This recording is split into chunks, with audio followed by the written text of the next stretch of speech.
Bismillahirrahmanirrahim. Assalamualaikum warahmatullahi wabarakatuh. Innal hamdalillah nahmaduhu wa nasta'inuhu wa nastaghfiruh wa na'udzu billahi min shururi anfusina wa min sayyiati a'malina. من يهده الله فلا مضل له ومن يضلل فلا هادي له وأشهد أن لا إله إلا الله وحده لا شريك له وأشهد أن محمدا عبده ورسوله قال الله تبارك وتعالى في كتابه الكريم يا أيها الذين آمنوا اتقوا الله حق تقاته ولا تموتن إلا وأنتم مسلمون ثم أما بعد فإن أصدق الحديث كتاب الله وخير الهدي هدي محمد صلى الله عليه وعلى آله وسلم وشر الأمور محدثاتها وكل محدثات بدعة وكل بدعة ضلالة وكل ضلالة في النار. Ikhwani fid din wa akhwati fillah, azzakumullah. Alhamdulillah, kembali kita bersyukur kepada Allah Azza wa Jal, bersyukur atas karunia nikmat yang senantiasa masih diberikan kepada kita. Alhamdulillah, dalam pertemuan kita kali ini kita akan membahas sebuah kitab yang ditulis oleh Lajnah Darul Watan, di mana pembahasan ini membahas tentang masalah adab muslim fil yaumi wal lailah, adab seorang muslim di dalam kesehariannya. Dan pada kesempatan yang berbahagia ini kita masuk ke dalam adabus salam, adab yang berkenaan dengan mengucapkan salam. Adab salam adalah suatu perintah yang diperintahkan oleh Nabi Muhammad SAW kepada seluruh umatnya. Apabila mereka berjumpa dengan saudaranya, maka ucapkan salam sebagai tanda penghormatan dan doa keselamatan bagi mereka kaum muslimin, umat dari Nabi Muhammad SAW. Akan tetapi ada adab-adab di dalam mengucapkan salam, dan ini telah diatur di dalam agama Islam. Oleh karena itu al-mu'alif, penulis dari kitab ini, ingin menjelaskan adabus salami, ingin menjelaskan adab-adab di dalam mengucapkan salam. Salah satu yang pertama, beliau mengatakan yakrahu ibtida'us salami bi'alaikas salam. Ini hukumnya makruh seseorang memulai salamnya dengan ucapan alaikas salam. Dan ini para ulama menjelaskan, ketika kita mengucapkan salam, mendahului salam dengan alaikas salam, maka jumhur ulama mengatakan ini hukumnya makruh. Sebagaimana li hadisin Jabir al-Hujaimi radhiyallahu ta'ala anhu annahu qala, bahwasanya sahabat yang mulia Jabir al-Hujaimi, semoga Allah Azza wa Jalla meridhoinya, yang dia berkata, ataitun Nabi sallallahu alaihi wasallam, yang aku menjumpai Nabi sallallahu alaihi wasallam, faqultu alaikas salam ya Rasulullah, yang mana aku mengucapkan alaikas salam ya Rasulullah. Maka pada saat itu Nabi sallallahu alaihi wasallam bersabda kepada sahabat Jabir Al-Hujaimi radhiyallahu taala anhu, qala la takul 'alaika salam. Janganlah engkau mengucapkan 'alaika salam, walakin qul assalamu 'alaika, akan tetapi ucapkanlah assalamu 'alaika. Wazada Abu Dawud, dan ada tambahan dalam riwayat yang dikeluarkan oleh Al-Imam Abu Dawud dengan lafaz fa inna 'alaika salam tahiyatul maut, tahiyatul maut. Maka sesungguhnya ketika ucapan 'alaika salam itu suatu penghormatan bagi orang yang telah meninggal. Maka dalam hadis ini, ketika sahabat Jabir Al-Hujaimi radhiyallahu taala anhu mengucapkan kepada Nabi sallallahu alaihi wasallam 'alaika salam, maka Rasul yang mulia alaihi salatu wasallam tidak marah dan tidak membenci sahabat Jabir Al-Hujaimi, akan tetapi Nabi sallallahu alaihi wasallam membenarkan dari perkataan yang keliru dengan ucapkan assalamu alayka. Dan ini salah satu faidah dari hadis yang mulia ini. Para ulama menjelaskan Nabi SAW ketika mendapati sahabatnya ada kekeliruan, kesalahan, beliau mentarbiyah dengan adab dan akhlak yang disampaikan kepada para sahabatnya. Dan ini kembali kepada adab, bagaimana kita menyampaikan ilmu, yang ketika menyampaikan ilmu tapi tanpa diiringi dengan adab, tentu tidak akan diterima oleh orang yang sedang kita berikan ilmu atau yang sedang kita berikan nasihat, tidak akan pernah diterima. Makanya Nabi SAW tidak marah dan bahkan dengan lemah lembut dan mengatakan walakin qul assalamu alayka. Karena kenapa? Dalam riwayat yang dikeluarkan oleh Al-Imam Abu Dawud, karena ucapan 'alaika salam fa inna 'alaika salam tahiyatul mauta, ini penghormatan untuk orang-orang yang telah mati. Begitu. Jadi kalau ada yang mengucapkan 'alaika salam, dan ini kekeliruan, kecuali kepada orang yang telah mati. Nabi SAW tidak marah, dan beliau menyampaikan suatu ilmu yang benar, kemudian dengan akhlak dan adab, agar sampai kepada para sahabatnya yang keliru dalam mengucapkan salam. Jadi yang pertama adalah makruh dia mengucapkan salam dengan alaikas salam. Kemudian yang kedua, dalam adab salam yustahabbu tikrar salam, ini salasan, disunnahkan mengucapkan salam diulang sebanyak 3 kali. Idza kana al-jam'u kabira, apabila berkumpul, jadi orang-orang yang besar, banyak, maksudnya berkumpul manusia yang banyak, diucapkan 3 kali. Di hadisin An-Nas, berdasarkan dalam hadis An-Nas, anna an-nabiy sallallahu alaihi wasallam kana idza takallama bi kalimah a'adaha salasan, bahwasanya Nabi sallallahu alaihi wasallam ketika berbicara dengan suatu ucapan, dengan kata yang diulang-ulang, a'adaha salasan, sampai diulang 3 kali. Sampai diulang 3 kali. Dan faidah, kenapa Nabi SAW sering mengulang-ulang dari perkataannya ketika berbicara dengan sahabatnya? Salah satu hikmahnya, agar sahabat ini lebih benar-benar paham apa yang sedang dibicarakan oleh Nabi SAW.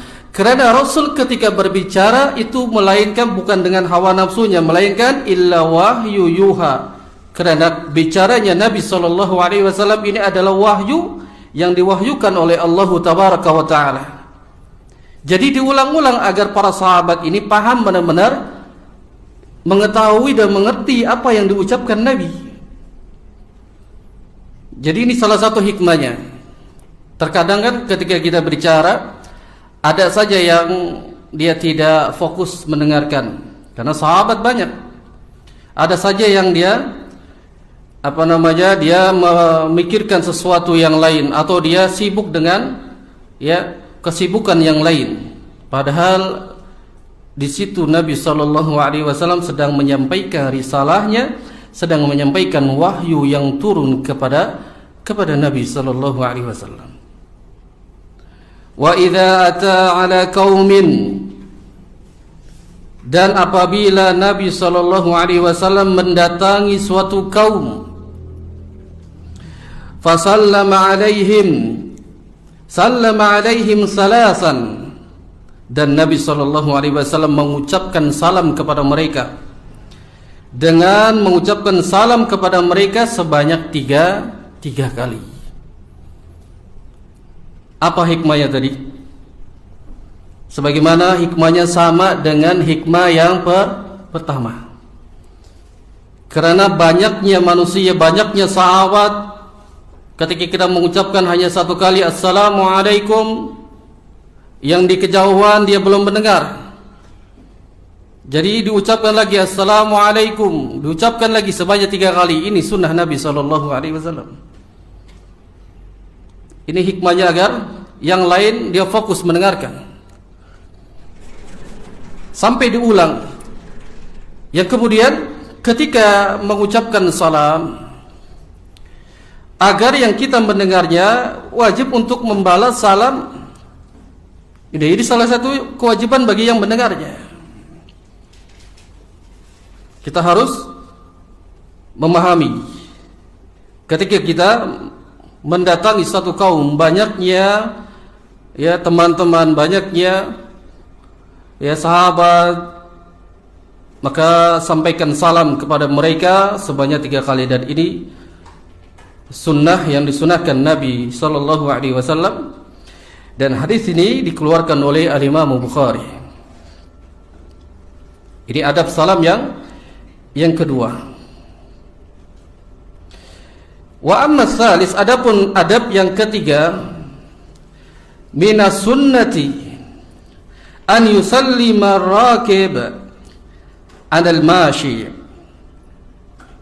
dan sunnah pula agar memberi salam orang yang berkendaraan kepada orang yang berjalan. Jangan terbalik berarti. Kalau kita naik motor, ada teman kita yang sedang berjalan, maka siapa yang mengucapkan salam di sini? Sunnahnya adalah orang yang naik kendaraan, terhadap orang yang sedang berjalan. Wal mashi, dan orang yang berjalan, adal qa'idi awil waqif, atau orang yang sedang berjalan ini memberikan salam kepada orang yang sedang duduk atau orang yang sedang berdiri. Kalau kita dalam keadaan berjalan, maka yang berjalan itulah disunnahkan untuk mengucapkan salam, mendahulukan salam. Wal qalili 'alal katsir, dan yang sedikit kepada yang banyak. Ketika ada sekelompok jadi orang yang sedikit kepada yang banyak, maka ucapkan yang sedikit itu kepada yang banyak.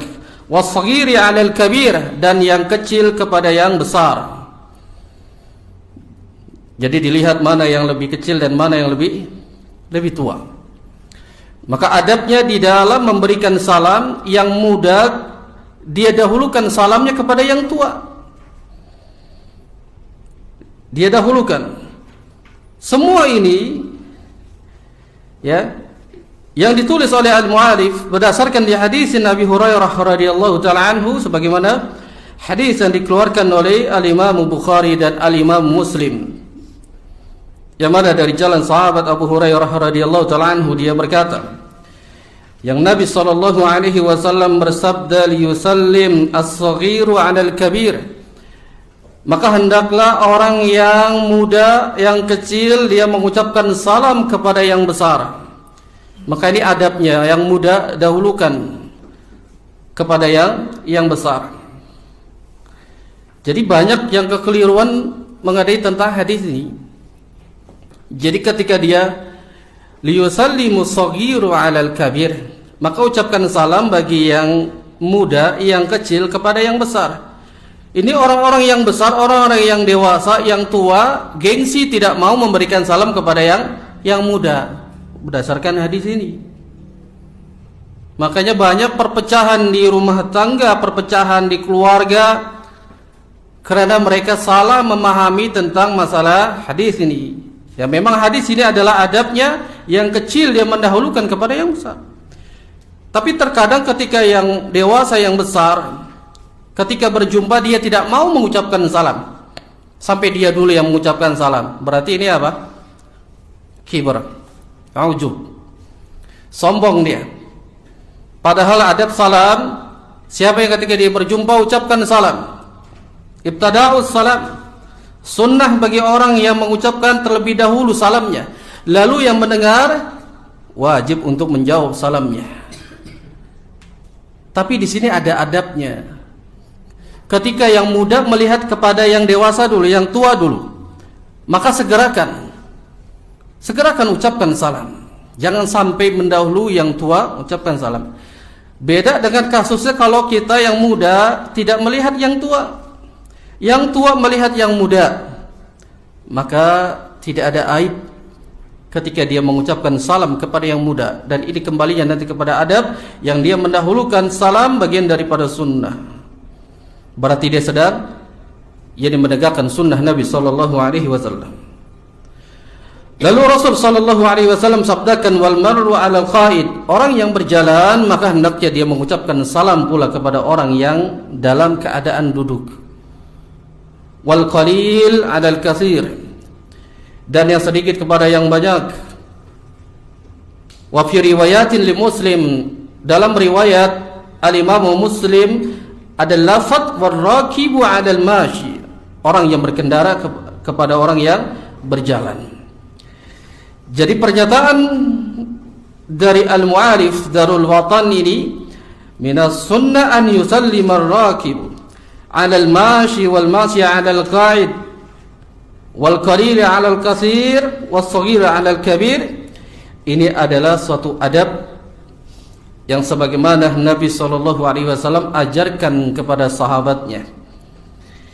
Ini adab yang harus kita perhatikan agar kita disenangi oleh kaum muslimin yang lain, karena kita telah menjaga adab. Ya, dahulukan adab agar mereka bisa menerima apa yang kita sampaikan kepada mereka. Kemudian ikhwan fiddin, azakumullah, kita masuk ke dalam adab yang keempat. Adab yang keempat, yustahabu jahru bis salami wa kadzalik, yani ar-radd. Disunahkan ketika mengucapkan salam dengan mengeluarkan suara, dengan mengeraskan. Wa kadzalika ar-radd, dan sebaliknya. Dan ini salah satu sunnah. Jadi sunnahnya tidak dengan isyarat atau tidak bersuara. Sunnahnya itu dikeraskan suaranya, assalamualaikum. Akan tetapi ada pengecualian di dalamnya. Illa, kecuali fi maudi'in, yani fihi niyamun, kecuali apabila di tempat tersebut ada orang yang sedang tidur. Ya, kecuali di satu tempat tersebut ada orang yang sedang tidur. Dan ini berdasarkan hadis li hadisin al-Miqdad bin al-Aswad, yang mana al-Miqdad bin al-Aswad wa fihi menjelaskan tentang masalah hadis mengenai yustahabu jahru bis salami wa kadzalika ar-radd, yang mana kata sahabat al-Miqdad ibnu al-Aswad, fakunna nahtaribu wa yashrabu kullu insanin minna nasibahu. Dan kami pada saat itu sedang memerah susu dari hewan ternak. Fayashrabu kullu insanin minna nasibahu.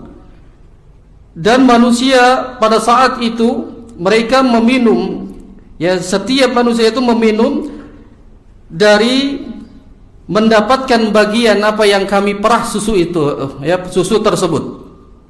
Semuanya dapat. Lalu kata sahabat Al-Miqdad, wa narfa' lin-nabiy sallallahu alaihi wasallam nasibahu. Dan pada saat itu aku, ya, mengangkat dari bejana yang telah aku perah dari hewan tersebut, di dalamnya ada susu, dan kami sisakan untuk bagian Nabi sallallahu alaihi wasallam. Maka berkatalah sahabat Al-Miqdad Ibnu Al-Aswad, qala fayaji'u minal laili, maka datanglah Nabi sallallahu alaihi wasallam di suatu malam, fayusallimu tasliman la yuqidhu naiman wa yusmi'ul yaqdhan. Nabi sallallahu alaihi wasallam datang pada suatu malam, kemudian memberikan salam, yang mana salam Nabi sallallahu alaihi wasallam la yuqidhu naiman, suaranya tidak sampai membangunkan orang yang sedang tidur. Wa yusmi'ul yaqdhana, dan suara Nabi sallallahu alaihi wasallam tidak sampai, ya, membangunkan orang yang sedang tidur. Dan ini salah satu kata sahabat Al-Miqdad, begitulah Nabi sallallahu alaihi wasallam ketika mengucapkan salam kepada kami, sedangkan di antara kami ada sahabat-sahabat yang sedang tidur. Jadi ucapannya pelan. Kalau antum keras, kaget orang itu. Dan ini nggak boleh mengagetkan, sama seperti prank itu, nggak boleh, haram dalam Islam. Walaupun antum, ya, datang dengan salam, ini kan sunnah, iya, tapi adab dong, gitu. Antum keras gitu, assalamualaikum, orang yang tidur kaget dia, haram. Terzalimi orang yang sedang tidur, apalagi sedang mimpi asik, masya Allah, dikagetkan. Kalau misalkan dia lagi mimpi asik dikagetin, kaget. Ya, ini tidak beradab, tidak beradab. Jadi kita harus menempatkan mana adab yang baik. Padahal di situ salam adalah ucapan yang disunnahkan Nabi, diperintahkan oleh Nabi sallallahu alaihi wasallam, tapi ada adab-adabnya dan ilmu di dalamnya. Tentu seseorang ketika dia mengucapkan salam semua sepakat bisa. Bahkan orang kafir dari kalangan Yahudi wan Nasara, mereka mudah untuk mengucapkan assalamu alaikum.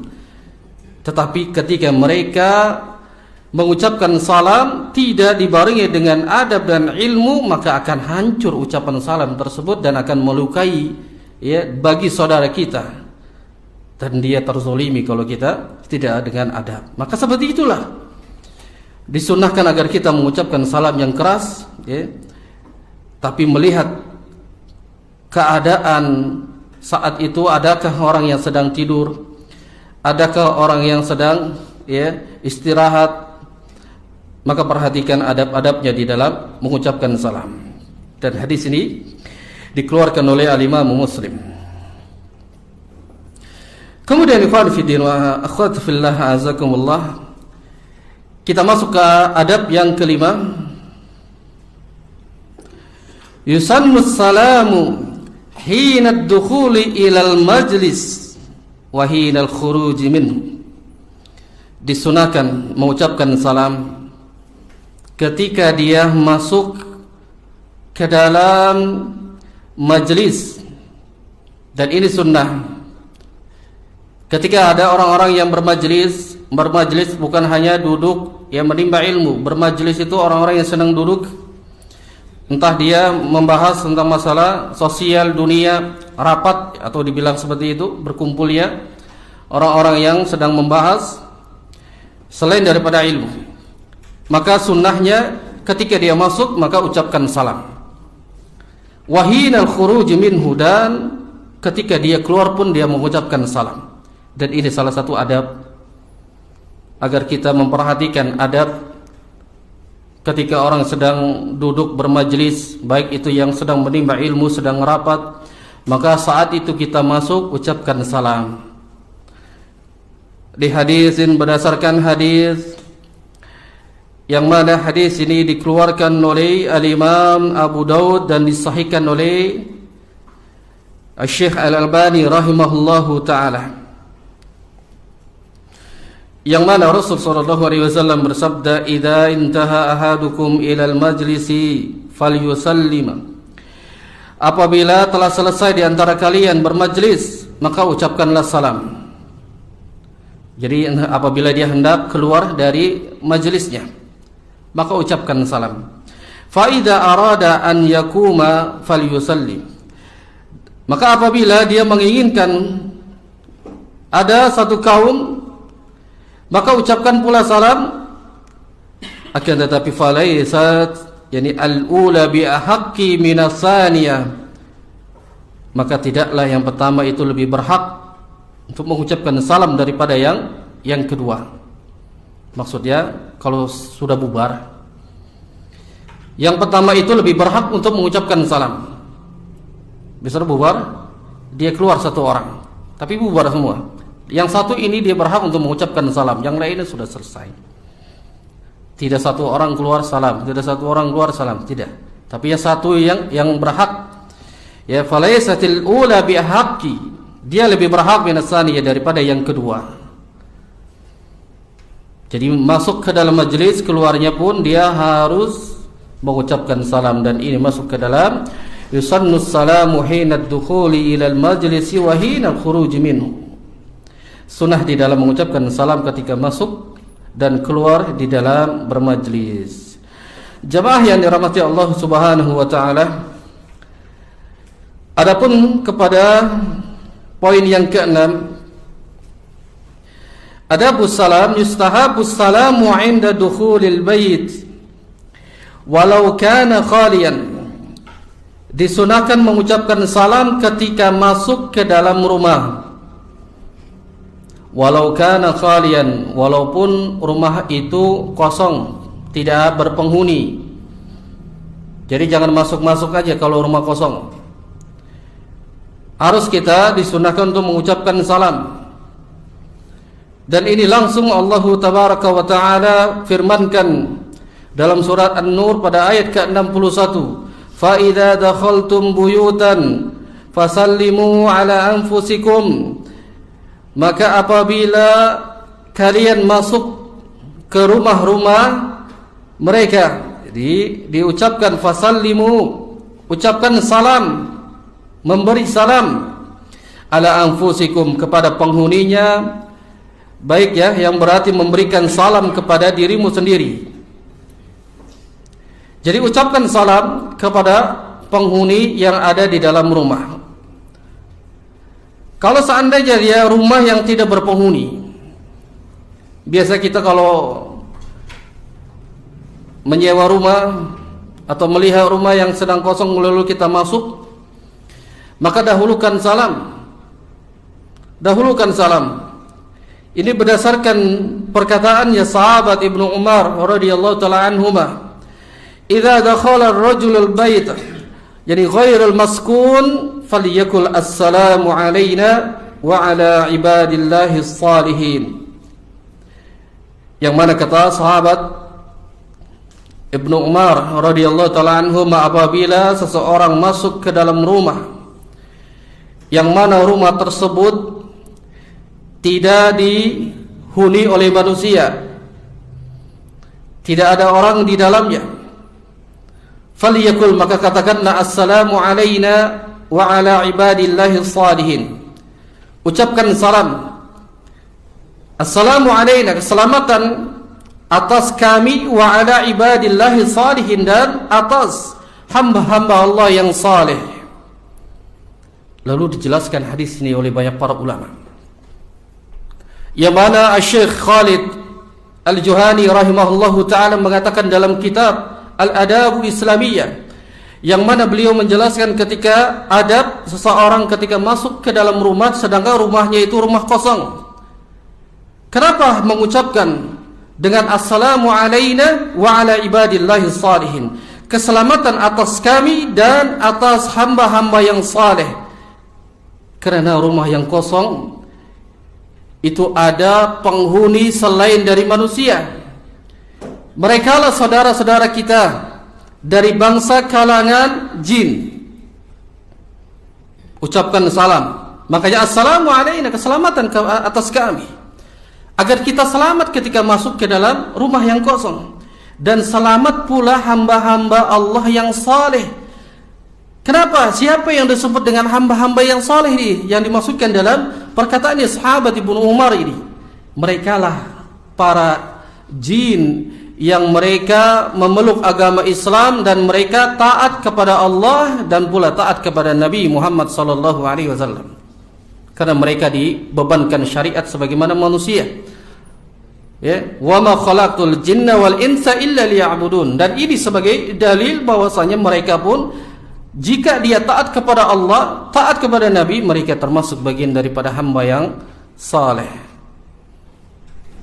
Jadi selamat dari gangguan jin yang zalim, gangguan dari jin yang suka mengganggu manusia atau dari kalangan jin sebangsa mereka.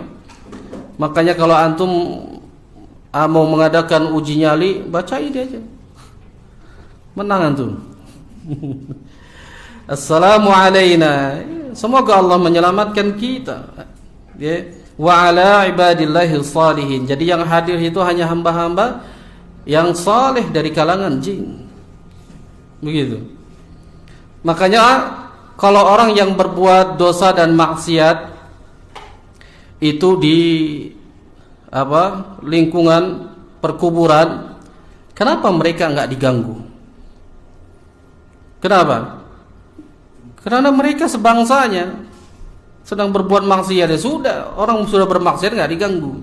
Makanya suka diganggu, suka ditampakkan itu orang-orangnya yang saleh, yang suka ya rajin ibadah, ditakut-takuti agar mereka tidak lagi mau beribadah. Dan itu doktrin dari ya saat kami kecil. Kalau sholat tahajud tuh bawaannya apa? Takut. Karena itu sering didoktrin. Padahal kalau kita semakin taat, mereka semakin lari. Apalagi orang yang mentauhidkan Allah Azza wa Jalla, maka jin ketika melihat kita, mereka lari. Itu sebagaimana para ulama-ulama salaf, jin lari di hadapan mereka, akan tetapi ya, larinya mereka bukan karena kita orang yang kuat, orang yang besar, tapi mentauhidkan Allah, tauhidnya benar, mereka akan lari. Dan demikian pula ini sunnah ketika mengucapkan salam masuk ke dalam rumah, baik itu yang ada penghuni atau yang tidak ada, maka tetap ucapkan salam agar kita bisa mengambil hikmah, bisa mengucapkan salam kepada saudara kita yang tidak terlihat. Kemudian pada poin yang ketujuh, adab salam yang ketujuh, yaqra'us salamu ala man yaqdhil hajatahu. Ini dimakruhkan. Makruh hukumnya mengucapkan salam kepada orang-orang yang sedang membuang hajatnya, sedang buang air kecil atau besar. Jadi kita yang melihat sedang saudara kita sedang buang hajat, maka hukumnya makruh kita mengucapkan salam kepada mereka. Di hadis ini Ibnu Umar radhiyallahu taala anhuma, sebagaimana hadis ini yang diriwayatkan dari jalan sahabat Ibnu Umar radhiyallahu taala anhuma, anna rajulan, bahwasanya ada seorang laki-laki, marra wa Rasulullah sallallahu alaihi wasallam, yang dia berjalan melewati Nabi sallallahu alaihi wasallam, yang mana Nabi saat itu yabulu ya wasallama falam yuraddu alaihi, dan pada saat itu Nabi sedang buang air kecil. Nabi sedang buang air kecil, lalu seseorang tersebut mengucapkan salam kepada Nabi Muhammad sallallahu alaihi wasallam, falam yaruddu alaihi, tapi Nabi tidak menjawab salam dari ucapan salam seseorang itu kepada Nabi Muhammad sallallahu alaihi wasallam. Maka dari sini pula para ulama menjelaskan, mengambil istinbat dari hadis yang mulia ini, yang ketika mengucapkan makruhnya tidak sampai kepada haram. Jadi makruh ditinggalkan, lebih baik dia ketika melihat kepada saudaranya yang sedang buang air kecil atau air besar, maka jangan ucapkan salam kepada mereka. Lalu hikmahnya ketika Nabi SAW yang dijelaskan oleh sahabat, yakni Ibnu Umar, yang aku melihat orang tersebut, jadi orang tersebut melewati Nabi sedang Nabi dalam keadaan buang air kecil, dia mengucapkan salam. Nabi SAW tidak menjawab salamnya. Antum kalau lagi begitu bete enggak? Kalau ada yang itu kudu dicuekin, atau bahasa kita dikacangin. Marah itu seseorang yang tersebut. Tapi selesai dari buang air kecil, Nabi berwudu segera berlari-lari kecil, lalu menghampiri seseorang tersebut, dipanggil, lalu dijawab salamnya oleh Nabi Muhammad SAW. Dijelaskan dengan ilmu. Lihat, yang tadinya dia dikacangin gitu kan, dicuekin, bahkan dia akan menjauh dari Nabi SAW, tidak mau mengikuti Nabi. Karena apa? Adab jelek. Tapi Nabi tidak. Ketika selesai dari buang air kecilnya, berwudu, kemudian berlari kecil menghampiri seseorang tersebut dan dijawab salamnya, dan dihadiri dan dilihat oleh sahabat Ibnu Umar. Yang aku melihat Nabi SAW pada saat itu berlari kecil dan mengucapkan salam, dan dinasihati sahabatnya. Lihat ilmu yang disampaikan oleh Nabi, kemudian dengan adab sampai ilmu kepada mereka. Jadi ini yang dilakukan oleh Nabi SAW dalam adab mengucapkan salam, diajarkan para sahabat. Jadi biar kita paham mana yang baik ketika kita mengucapkan salam, mana yang tidak, yang harus kita tinggalkan. Begitu. Ya. Akan tetapi para ulama menjelaskan lagi, mengambil istinbat dari dalam hadis ini. Ketika ada penghuninya atau tempat kita sedang buang air, lalu kita ingin meninggalkan dirinya dengan kita mengucapkan salam, assalamualaikum. Lalu orang yang buang air kecil dan besar itu, boleh dia mengucapkan salam. Kalau tidak salah sudah kita bahas bagaimana cara salamnya. Masih ingat gak? Ketika dia sedang buang air kamar mandi, sebagian lagi para ulama mengatakan dia keluar palanya, dia ucapkan salam. Jadi dia keluar kepalanya dengan mengucapkan, menjawab salam dari temannya itu. Atau para ulama mengatakan dia tidak mengucapkan dan cukup dia ucapkan di dalam hatinya saja. Hatinya dalam mengucapkan waalaikumsalam. Berbeda ketika ada yang mengucapkan salam dia belum masuk. Dan ini pun sebagian ulama mengatakan boleh dia mengucapkan mengeraskan kalau itu takut dia pergi lagi, atau sudah janji, atau ada hal yang penting, maka di situ. Dan hukumnya itu tidak masuk ke dalam haram, tapi hanya makruh, lebih baik ditinggalkan. Ini sunnah di dalam poin yang ke-7. Kita masuk kepada poin yang ke-8, yustahabus salamu ala sibyani. Disunahkan kita mengucapkan salam kepada anak-anak, jadi anak-anak kecil, as-sibyan. Li hadisin An-Nas, berdasarkan hadis dari An-Nas radhiyallahu taala anhu, yang mana dia berkata, annahu marra ala sibyani fasallama alaihim wa qala wa kana Rasulullah sallallahu alaihi wasallam yaf'alu. Kata sahabat An-Nas menjelaskan bahwasanya ketika melewati anak-anak, maka dia mengucapkan salam kepada mereka. Lalu dia berkata, kana Rasulullah sallallahu alaihi wasallam yaf'aluhu. Ini yang dilakukan oleh Nabi sallallahu alaihi wasallam. Dalam hadis ini dikeluarkan oleh muttafaqun alaih. Jadi Nabi sallallahu alaihi wasallam ketika menjumpai anak-anak selalu senantiasa mengucapkan salam kepada mereka. Ya, anak-anak kecil, makanya sering kalau ada anak-anak tuh ucapkan salam. Assalamualaikum.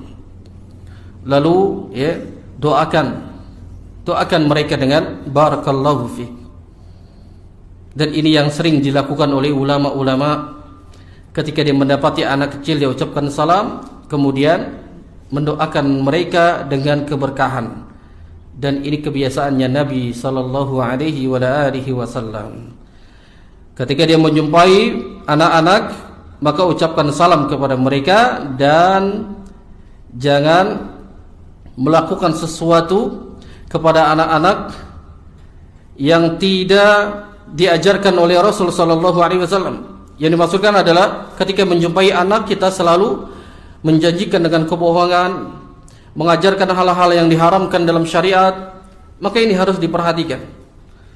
Ketika Nabi sampai menjumpai kepada anak-anak, ucapkan salam, mendoakan mereka keberkahan. Makanya anak-anak di Timur Tengah mereka diajari sejak dini dengan ucapan-ucapan salam, kemudian diajarkan yakni kata-kata yang bermanfaat atau diajarkan akidah-akidah yang benar. Ini yang harus ditanamkan kepada anak-anak, baik itu anak-anak kita atau anak-anak dari saudara kita. Biasakan, jangan tanya perihal yang tidak bermanfaat, karena biasanya anak itu ketika kita ajarkan sesuatu yang tidak bermanfaat, maka dia akan merekam, apalagi dari perbuatan apa yang kita lakukan. Maka hati-hati kalau kita melakukan sesuatu ada di hadapan anak-anak. Enggak boleh kita melakukan sesuatu yang tidak bermanfaat lalu ada anak-anak kecil, akan direkam. Maka banyak pada saat ini anak-anak tidak seperti masa kita zaman dahulu. Ya, karena anak-anak sekarang ini melihat kepada perilaku para syabab, para pemuda yang dia tidak memiliki adab. Maka yustahabus salamu ala sibyan, disunahkan untuk mengucapkan salam kepada anak-anak. Dan ini salah satu sunnah yang dilakukan oleh Nabi Muhammad sallallahu alaihi wasallam. Sudah azan. Baik, insyaallah taala nanti kita akan lanjutkan lagi pada poin-poin berikutnya mengenai tentang adabus salam. Kita akhiri dulu. Insyaallah kita akan lanjut pada selesai dari salat Isya berjamaah. Aqulu qouli hadza wa astaghfirullah li wa lakum.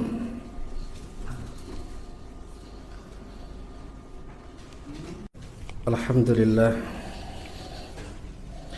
Alhamdulillahi rabbil alamin. Wassalatu wassalamu ala Rasulillah wa ala alihi wa sahbihi wa man tabi'ahum bi ihsanin ila yaumiddin. Amma ba'd. Jemaah yang dirahmati Allah Subhanahu wa taala, kita lanjutkan adab muslim fil yaumi wal lailah, adab seorang muslim di dalam keseharian. Dan kita masuk ke dalam adab yang ke-9, yang mana al-mu'alif menjelaskan adab yang ke-9, yang adab tentang menjelaskan adabus salam. Adama bada ahlal kitabi bis salami, larangan memulai mengucapkan salam kepada ahlul kitab. Yang dimaksudkan ahlul kitab yakni dari kalangan al-Yahud wan Nasara. Biqaulihi sallallahu alaihi wasallam, ini larangan memulai salam kepada ahlul kitab, kepada orang-orang kafir, berdasarkan sabda Nabi sallallahu alaihi wasallam dalam hadis yang dikeluarkan oleh al-Imam Muslim. Rasul sallallahu alaihi wasallam bersabda, la tabda'u al-yahuda wan nasara bis salami. Janganlah kalian memulai yakni dengan mengucapkan salam kepada orang-orang Yahudi wan Nasara. Dan ini larangan karena mereka orang-orang kafir. Makanya Nabi SAW menjelaskan tidak boleh kita memulai salam kepada mereka. Wa idza sallamuhum nuraddu alaihim bi'awa alaikum. Dan apabila mereka orang-orang Yahudi dan Nasrani, orang-orang kafir, ketika mereka mengucapkan salam kepada kita, maka hanya ucapkan balas salam mereka dengan ucapan wa alaikum. Berdasarkan sabda Nabi sallallahu alaihi wasallam dalam hadis yang dikeluarkan oleh al-Imam Bukhari dan al-Imam Muslim, idza sallama alaikum ahlul kitab, apabila orang ahlul kitab mengucapkan salam kepada kalian, fakulu, maka ucapkan balas salam mereka dengan wa alaikum, dengan ucapan wa alaikum. Dan hadis ini pada saat diturunkan, disabdakan oleh Nabi Muhammad sallallahu alaihi wasallam, ada seorang Yahudi ketika dia mendengar para sahabat saling mengucapkan salam, dan ternyata orang-orang Yahudi pada saat itu mengetahui makna dari kandungan salam, karena assalamu alaikum adalah keselamatan atas kalian. Jadi orang-orang Yahudi itu dia mengucapkan salam, tapi dia bersembunyi di balik pohon demi untuk mendapatkan keselamatan. Ketika dia mengucapkan salam, tapi dia malah bersembunyi. Kenapa orang Yahudi ini ketika mengucapkan salam dia terus bersembunyi di balik pohon? Karena dia tahu turun hadis yang mulia ini, yang mana Nabi sallallahu alaihi wasallam menyebutkan la tabda'ul yahuda wan nasara, jadi bisalam, dan tahu ternyata nabinya Rasulullah sallallahu alaihi wasallam melarang untuk mengucapkan salam kepada orang Yahudi dan Nasara. Tapi orang-orang Yahudi ketika itu tahu makna dari salam tersebut. Akhirnya dia mengucapkan salam, terus bersembunyi dia. Maka ketika diketahui oleh sahabat tidak membalas salamnya, melainkan bertanya kepada Nabi. Maka pada saat itu pula para ulama menjelaskan, apabila kita tidak mengetahui tentang suatu ilmu, maka datang kepada ahlinya. Makanya Allah Tabaraka wa Ta'ala menyebutkan dalam Al-Quran, fas'alu ahla dzikri in kuntum la ta'lamun. Bertanya kepada ahlul zikir, kepada para ulama, orang yang mengetahui tentang masalah ilmu agama, kalau kalian tidak mengetahui. Sahabat datang kepada Nabi sallallahu alaihi wasallam, ya Rasulullah, orang Yahudi dari kalangan Nasara, orang-orang kafir, mereka mengucapkan salam kepada kami. Apa yang kami jawab atas salam mereka ya Rasulullah? Maka diturunkan hadis yang mulia ini. Hadis yang dikeluarkan oleh muttafaqun alaih. Idza salama alaikum ahlul kitab, apabila dari kalangan mereka ahlul kitab, baik dari kalangan Yahud, dari kalangan Nasara, dari kalangan orang-orang kafir yang lain, maka ucapkanlah faqulu wa alaikum. Ini faedah yang pertama, ucapkan wa alaikum. Yang kedua, ketika hadis ini turun, Orang Yahudi dan orang-orang kafir saat itu mereka memelesetkan dari kata salam pada saat itu. Mereka tidak mengucapkan assalamualaikum, tidak keselamatan, akan tetapi kecelakaan bagi Nabi. Assalamualaikum. Lalu Nabi SAW mendengar karena dia mengucapkan kecelakaan kepada Nabi. Nabi mengucapkan waalaikum, atas kalian pula kecelakaan. Jadi memang yang pertama, apabila dia mengucapkan salam benar-benar ingin mendapatkan rahmat, ingin mendapatkan keselamatan atas ucapan salamnya, maka kita sampaikan saja waalaikum. Yang kedua, apabila dia benar-benar ingin mengejek, ingin mendoakan kecelakaan kepada kaum mukminin, maka ucapkan waalaikum, semoga dia pun mendapatkan kecelakaan. Maka dilarang kita mengucapkan salam kepada ahlul kitab.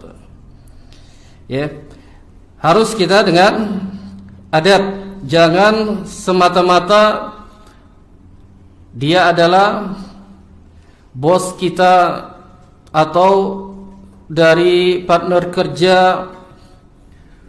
Hati-hati ketika dia mengucapkan salam, balas hanya waalaikum,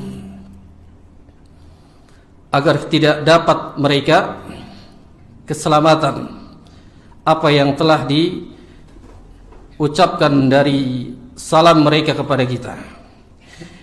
Dan ini adab terhadap orang-orang kafir, tetap dijawab waalaikum.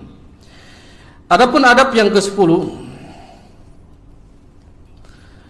yustahabus salamu ala man ta'rif wa man lam ta'rif. Mengucapkan salam ini disunnahkan kepada orang yang kita kenal maupun yang tidak dikenal. Dan ini banyak kaum muslimin mengucapkan salam hanya sebatas dari kelompoknya saja, hanya golongannya saja, atau kepada saudaranya saja. Yang lain yang tidak dikenal dia tidak mau mengucapkan salam, dan ini tidak pernah diajarkan oleh Nabi sallallahu alaihi wasallam, dan ini bukan ajaran yang dibawa oleh para sahabat. Maka disunahkan kita mengucapkan salam siapa saja yang kita kenal maupun yang tidak kenal, selagi mereka sama-sama beriman kepada Allah dan beriman kepada Nabi Muhammad sallallahu alaihi wasallam. Di hadis ini sebagaimana hadis dari jalan sahabat Abdullah bin Umar bin Amr radhiyallahu taala anhuma, anna rajulan, bahwasanya ada seseorang, sa'alan Nabi sallallahu alaihi wasallam, ada seseorang sahabat ketika datang kepada Nabi bertanya, lalu dia bertanya kepada Nabi, ayyul Islam, jadi ayyul Islami khairun, apa yang terbaik di dalam agama Islam. Maka pada saat itu Rasul sallallahu alaihi wasallam bersabda, qala tud'imut ta'ama, yang pertama adalah engkau memberi makan kepada manusia. Tud'imut ta'am, yang pertama dia memberi makan kepada manusia, kemudian secara umum kepada binatang, kepada yang kita kenal maupun yang tidak dikenal memberi makan. Dan ini bagian daripada al-Islamu khair, Islam yang terbaik. Yang kedua, wa taqra'us salam ala man arafta wa man lam ta'rif, engkau mengucapkan salam kepada siapa saja yang engkau kenal, baik yang tidak dikenal. Dan ini masuk ke dalamnya al-Islamu khairun, Islam yang terbaik, ketika dia mengucapkan salam kepada yang dikenal atau yang tidak dikenal. Hadis ini dikeluarkan oleh muttafaqun alaih. Dan ini salah satu adab kepada kita, mengajarkan akan tidak boleh kita mengucapkan salam kepada yang kita kenal. Sebarkan salam. Dan bahkan dengan salam ini diperintahkan, afus salam bainakum, sebarkan salam di antara kalian. tidak memilih mana yang bangsawan, mana yang bawahan. Selama mereka adalah orang muslim, maka kita sampaikan salam kepada mereka. Jangan melihat kepada kelompok dan golongan yang lain tidak diucapkan salam. Dan ini kesalahan bagi orang-orang yang mengucapkan salam kepada kelompoknya saja atau yang dia kenal saja. Jamaah yang dirahmati Allah tabaraka wa taala, adab yang selanjutnya pada poin yang ke-11, adabus salam. Yustahabu raddus salami ala man humila ilaihi salam wal mahmul ilaih. Disunahkan untuk menjawab salam kepada orang yang menitipkan salam. Ya, orang yang menitipkan salam kepada orang yang membawa yang dititipkan salam tersebut. Sebagaimana contoh apa? Ketika kita jumpai titipkan salam ana dengan beliau. Jadi ketika sampai orang tersebut, jawab salamnya, dan orang yang membawa salam itu yang dititipi jawab pula salamnya. Jadi ini sunnah Nabi. Ya, kan sering ini kita dapati, dapat salam antum dari si fulan, gitu. Maka jawab waalaikumsalam. Itu kalau yang ikhwan. Kalau yang akhwat, dapat salam antum dari si fulana, jawabannya apa? Besok ana mau khitbah datang dan menikahinya. Itu ya, laki-laki yang sejati gitu. Berarti sudah mancing-mancing kalau akhwat nitip salam sama kita. Datangi langsung nikahin. Berdasarkan dijelaskan, faqad jaa rajulun ila Nabi sallallahu alaihi wasallam. Maka pada saat itu datanglah seseorang kepada Nabi sallallahu alaihi wasallam. Faqala, dan dia mengatakan, inna abi yuqri'uka salama. Sesungguhnya ayahku, yakni menitipkan salam kepadamu. Faqala, maka Nabi sallallahu alaihi wasallam bersabda, alaika wa ala abika salamu. Jadi dijawab oleh Nabi sallallahu alaihi wasallam, alaika wa ala abika salamu. Keselamatan atasmu dan pula atas ayahmu. Jadi yang membawa salam diucapkan alaika, kemudian ayahnya, karena ayahnya menitipkan salam kepada Nabi Muhammad sallallahu alaihi wasallam, wa ala abikas salam. Dan ini sunnah. Maka kita harus perhatikan, dapat salam sampaikan. Ya, wa alaika wa ala fulan. Begitu. Jadi doakan orang yang membawa, yang dititipi salam, dan orang yang menitipi salam sama kita. Ini harus diperhatikan. Adab yang ke-12, adabus salam, adab tentang masalah salam. An-nahyu 'anis salami bil isyarati illa li'udhrin kal musalli wal akhrasi wal ba'id. Larangan kepada seseorang mengucapkan salam dengan isyarat, illa li'udhrin, kecuali apabila dia telah ada padanya uzur syar'i. Seperti orang yang sedang salat, atau orang yang dalam keadaan bisu, tidak bisa bicara, wal akhras, atau wal ba'id, dan orang yang dalam keadaan jauh. Dan semua ini masuk ke dalam li'udhrin syar'i, masuk ke dalam uzur yang syar'i. Kalau tidak ada uzur syar'i yang dibenarkan dalam syariat Islam, maka an-nahyu 'anis salam bil isyarah haram. Kalau tidak ada uzur syar'i, dia mengucapkan salamnya dengan isyarat. Kenapa haram? Li hadisin Jabir bin Abdullah anna Rasulullah sallallahu alaihi wasallam qala, berdasarkan hadis dari jalan sahabat Jabir bin Abdullah, bahwasanya Rasul sallallahu alaihi wasallam bersabda, "La tusallimu taslimal yahudi wan nasara." Jangan kalian mengucapkan salam keselamatan kepada orang Yahudi dan Nasara. Fa inna taslimahum isyaratun bil kufi. Sesungguhnya mereka orang-orang Yahudi dan Nasara, mereka mengucapkan salam dengan mengisyaratkan dengan tangan-tangan mereka. Ini yang disebutkan kalau kita tidak ada uzur syar'i kemudian kita mengucapkan salamnya dengan isyarat, maka ini hukumnya haram. Tidak ada uzur syar'i, padahal dia tidak bisu, padahal dia tidak dalam keadaan salat, padahal dia tidak dalam keadaan jauh, maka di sini hukumnya haram. Dilarang. Dekat saja, apalagi kan, bro, gitu. Sukses bro. Ya, ini perkataan yang tidak ada manfaatnya. Semuanya dilarang dalam syariat Islam kecuali dia ada uzur. Kecuali dia memiliki uzur. Dan orang-orang Yahudi dan Nasrani mereka salamnya dengan isyarat. Makanya masuk pula dalam hadis, "Man tashabbaha biqaumin fahuwa minhum." Barang siapa yang dia menyerupai suatu kaum, maka dia bagian dari golongan mereka. Kita mengucapkan salam dengan isyarat, termasuk bagian golongan mereka orang Yahudi dan Nasrani.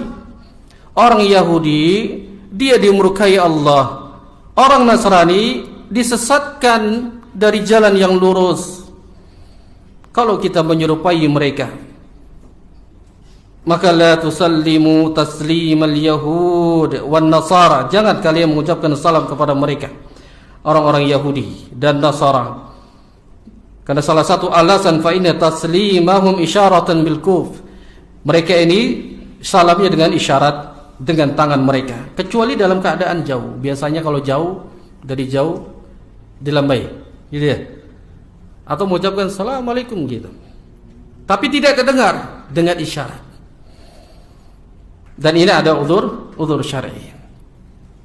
Sahabat ini ketika mereka berjumpa, mereka sedang berjalan kemudian menjumpai sahabat lalu terhalang dengan apa? Dengan tembok, dengan pohon. Kemudian dia melihat lagi, assalamualaikum. Ketemu tembok lagi, dia lagi assalamualaikum. Begitu. Antum keluar sini naik tangga ketemu lagi, assalamualaikum. Turun di bawah ketemu lagi, assalamualaikum. Itu para sahabat. Dan ini dilakukan oleh para salaf. Apa sih faidahnya, apa sih hikmahnya? Setiap ketemu salam lagi, ketemu lagi salam lagi. Itu para sahabat. Bahkan sampai dia ketutup, dia terhalang dengan pohon besar, dia ingin melihat sahabatnya. Ketemu lagi, jumpa lagi, ucapkan salam. Dan hikmahnya agar dia mendapatkan keselamatan dan mengikuti sunnah Nabi sallallahu alaihi wasallam. Karena itu yang diperintahkan orang-orang Islam, dia mengucapkan salam dengan ucapan assalamualaikum, tidak dengan isyarat, kecuali ada uzur yang dibenarkan dalam syariat Islam. Dan pula pada poin yang ke-13, ini yang dilakukan oleh para sahabat, kemudian diikuti oleh tabi'in, tabi'ut tabi'in dan generasi yang mengikuti salafus salih.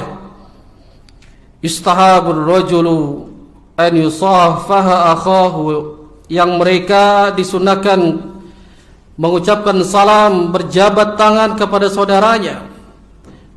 Berdasarkan di hadis yang diriwayatkan oleh Al-Imam Abu Daud, kemudian disahihkan oleh Syekh Albani rahimahullahu taala, "Ma min muslimaini yaltaqiyani fayatasafahani illa ghufira lahuma qabla an yatafarraqa." Maka barang siapa dua orang muslim ketika dia berjumpa, bertemu, kemudian dia saling berjabat tangan dengan mengucapkan salam. Maka ini alasan para sahabat datang lagi jumpa salam. Apa faidah dan hikmahnya? Illa ghufirallahu ma qabla an yatafarraqa. Allah Azza wa Jal akan mengampuni dosanya dari keduanya sebelum mereka berpisah. Masya Allah, banyak-banyak jabat tangan. Tapi pada saat ini dilarang. Ya. Dilarangnya apa? Karena ada mudarat. Gitu. Ya, ada mudarat. Tapi sunnahnya berjabat tangan kalau kita berjumpa dengan saudara kita. Hikmah di dalamnya, selama kita berjabat tangan kemudian belum lepas, ghufirallahumma, akan diampunkan di antara keduanya, dosa-dosanya digugurkan qabla an yatafarraqa, sebelum mereka berpisah. Jadi nempel aja terus biar Allah ya gugurkan dosanya. Tapi ada kekeliruan. Ada seorang dai yang dia membawa hadis ini yang salah penempatan. Ya, seorang dai yang sedang viral atau terkenal di medsos, yang dia salah menempatkan hadis yang mulia ini. Berdasarkan makanya mereka ada dalilnya ketika selesai salam dari salat kita mengucap salam atau dia berjabat tangan. Dia bawakan dalil ini. Padahal dalil ini adalah hadis yang secara am. Laisa al-hadis khas. Kalau kita mempelajari usul al-hadis, ada hadis yang secara keseluruhan, secara umum. Al-hadis am. Tapi ada hadis al-hadis khas yang khusus. Seperti hadis-hadis yang diturunkan oleh Nabi khusus di dalam salat. Tapi hadis ini dimasukkan ke dalam hadis yang secara khusus, enggak nyambung. Kalau dia belajar di hadapan seorang guru yang ahli hadis, dimarahin orang kalau dia memaknai ini. Iya. Dahulu kami ini di hadapan para masyayikh duduk menjelaskan hadis, kemudian tidak sesuai dengan apa yang dipahami oleh para sahabat, tabi'in, tabi'ut tabi'in, maka akan mendapatkan iqab. Bukan hanya iqab di dunia, tapi dia tidak menempatkan pada haknya. Terkadang mereka mendustakan hadis yang Rasul sallallahu alaihi wasallam yang akan mengancamnya, man kadzaba alayya muta'ammidan falyatabawwahu maq'adahu minan nar. Tidak main-main ancamannya Nabi sallallahu alaihi wasallam. Siapa yang dia mendustakan dari perkataanku, maka siap-siap dia tempat duduknya di dalam neraka. Hadis Rasulullah sallallahu alaihi wasallam ya diturunkan untuk mengenai yang ini, tapi dia bilang yang ini. Dan ini kesalahpahaman. Apa mungkin dia mau mencari panggung supaya tidak ya dibenci oleh kelompok sebelah? Ya wallahu a'lam. Tapi kita ingin menjelaskan secara ya benar pemahaman dari hadis yang mulia ini. Ini ma min muslimaini yaltaqiyani fayatasafahani, yang dimaksudkan kita berjumpa secara umum, ketemu di kantor, ketemu assalamualaikum, jabat tangan. Ini hadis ini. Ketemu lagi di masjid, ketemu di mana, tapi kalau di dalam sholat enggak cocok dengan hadis ini, karena tidak ya masuk ke dalam al-hadis khas. Begitu. Ada hadis-hadis yang secara khusus untuk para wanita, boleh enggak dipakai untuk laki-laki? Enggak boleh. Seperti tentang masalah isbal, hadisnya secara khusus untuk siapa? Untuk laki-laki. Makanya para sahabat ketika itu para sahabiah yang mendengar itu, mereka pun takut. Makanya bertanya kepada Nabi, apakah ini hadis ya Rasulullah? Al-hadisu am. Apakah hadis ini secara keseluruhan umum laki-laki dan perempuan? La, kata Nabi. Ini khusus untuk para laki-laki. Adapun yang perempuan dilebihkan, yaitu dengan satu dir'an, kurang lagi satu hasta. Berbeda, wanita dijulurkan laki-laki diangkat. Dan itu jelas kalau kita secara hadis diambil secara umum, maka akan rusak dari pemahaman apa yang telah disabdakan oleh Nabi Muhammad sallallahu alaihi wasallam. Maka hadis ini adalah yang dimaksudkan ada ketika berjumpa dengan saudara kita di jalan maupun di masjid, dimanapun saja, lalu dia berjabat tangan mengucapkan salam, maka selama dia belum berpisah, Allah Azza wa Jalla akan mengampuni dan menggugurkan dosanya. Dan ila ghufira lahuma, dan maksud dari digugurkan dosa di sini adalah dosa-dosa yang kecil. Dengan syarat, Syekh Shalih Al-Utsaimin rahimahullahu taala menjelaskan syaratnya apa? Syaratnya dia menjauhi dosa-dosa yang besar. Tapi kalau dia masih melakukan kesyirikan, maka jangan harap dia tergugurnya dosa. Jadi yang dimaksudkan gugurnya dosa adalah dosa-dosa yang kecil, selama dosa-dosa besar dijauhkan. Wallahu a'lam bishawab. Mungkin sampai sini saja. Insyaallah taala nanti kita akan lanjutkan dari pembahasan adabus salam. Kita baru sampai kepada adabus salam ke-13. Selebihnya nanti kita akan habiskan pada pertemuan yang akan datang. Wallahu a'lam. Kita akhiri dulu dengan doa kafaratul majlis. Subhanakallah wa bihamdik, asyhadu an la ilaha illa anta, astaghfiruka wa atubu ilaik. Wassalamualaikum warahmatullahi wabarakatuh. Ya, mungkin teman-teman